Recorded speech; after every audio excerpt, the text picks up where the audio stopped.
যেতে যেতে রাস্তায় দাঁড়িয়েছি, কারণ এই সানগ্লাস পরা এই ভদ্রলোক এখান থেকে একটা শু কিনলো। তারপরে এখানে দাঁড়িয়ে দাঁড়িয়ে আবার ফটোও তুলছে। রাস্তার মাঝখানে কে ফটো তোলে ভাই? হ্যালো সবাইকে, আমার চ্যানেলে তোমাদেরকে আবারও স্বাগত। তো ছোট্ট একটি ব্লগ তোমাদের সঙ্গে শেয়ার করছি, তো মায়াপুর যাওয়ার।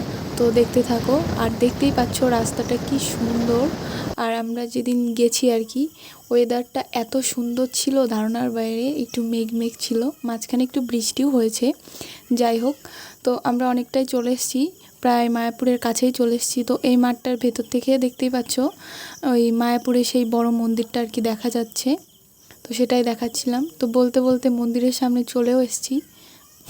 আর এই দুইজনা এত হাসি পাচ্ছিল, কি কারণে বুঝতে পারিনি, এমনিতেই কন্টিনিউ হেসেই যাচ্ছে। তো যাই হোক, আমরা বাইক থেকে নেমে পড়েছি। তো নামার পরে তো চুলমুল পুরো ভূতের মতো হয়ে গেছিলো। যাই হোক, এখান থেকে একটু ঠিকঠাক করলাম। আর এনারা আমাদের চুল ঠিক করা দেখে এত হাসি পাচ্ছে, ধারণার বাইরে। তো ওরা হাসতে থাকুক আর আমরা আমাদের কাজ করতে থাকি। যাই হোক, আমাদের চুল টুল আঁচড়ানো কমপ্লিট। তো এবার চলে এসেছি মন্দিরের সামনে। আর এনারা এসে আমাদেরকে পাত্তাই দিচ্ছে না, নিজেদের মতো ফটো তুলেই যাচ্ছে। তো চারিদিকটা দেখতে পাচ্ছ কত সুন্দর, আর মেঘলার জন্য আরও বেশি সুন্দর লাগছিল। এই মন্দিরটা হলো মায়াপুরের আগের বড় মন্দির। তো এখন একটা নতুন বানিয়েছে। তো এই পাশে এই যে এইটা হলো মায়াপুরে এখনকার বড় মন্দির। তো আমাদের ঘুরতে ঘুরতে একটু খিদে লেগে গেছিলো, তো এখান থেকে দাঁড়িয়ে কিছু খেয়ে নিলাম। আর এরা যেখানে যাবে সেখানেই মারামারি শুরু করে দেয়, মানে এদের কিছু বলার নেই।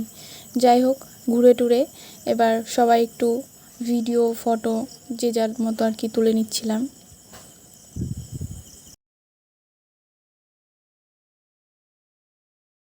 তো দেখতেই পাচ্ছ চারিদিকটা কতটা সুন্দর। তো এখানে বসার জায়গাও আছে।